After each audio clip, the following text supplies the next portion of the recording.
This summer, the Houston Center for Contemporary Craft has teamed up with the Glassell School of Art to celebrate an important milestone in the Glassell's Jewelry and Enamel program.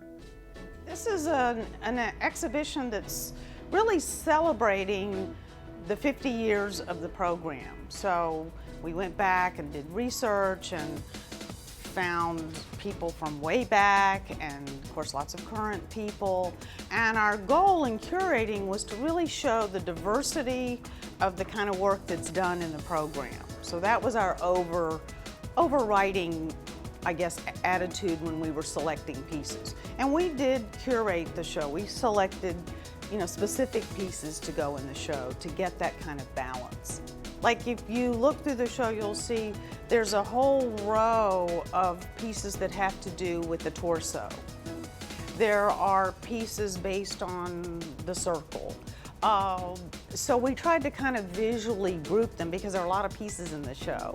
And usually you do try to make some sense of it for the viewer. And so that's how we did it, is not necessarily by theme, but certainly visual connections to lead you through the show. Maybe then there's a row that are all pendants. And so what we're trying to show is like, here's a pendant, here's a format for a piece of jewelry, and look how many different ways people have interpreted that format. And so I would say, look at the kind of materials that are being used. Look at the scale. Some pieces are very small and very detail oriented, and some are quite large.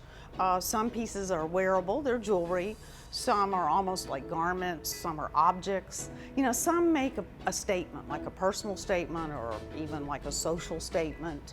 Others are really about, form, color, maybe really about what happens when it's worn on the body. So I guess I would say to anybody who's going to see the show, well, you look at what would be your favorite piece, because I would think that most people would come out with very different favorites.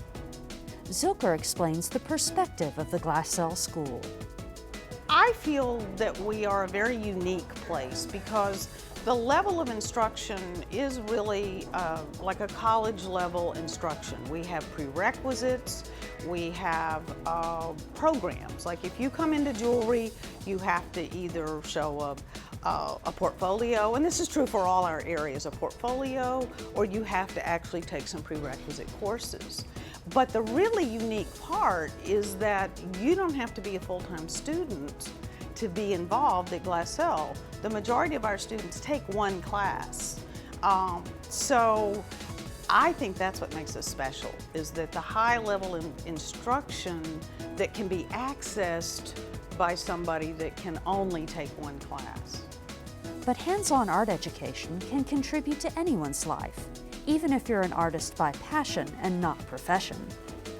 I think first of all, it just has to be good for your soul. It just has to be. That to be able to make something, create something, I think it makes everybody feel really good. I think it changes the way that you see things around you. We talk about that at Glassell with our fundamentals classes, like drawing, and I'm also head of 3D design, and so so many of my 3D design students have said, oh, I never look at whatever it is, I never look at that the same again. And I like hearing that, because that's part of what we want to do is if you can look at the world in terms of patterns and colors and the visuals, then you can enjoy seeing that even if you're not going to be the famous maker. For more information about Course of Action and other exhibits this summer at the Houston Center for Contemporary Craft, visit their website at www.crafthouston.org. For information about the Glassell School, visit the Museum of Fine Arts Houston website at www.mfah.org. Under the Visit tab, select Glassell School of Art. For Stafford Magazine, I'm Stacee Hawkins.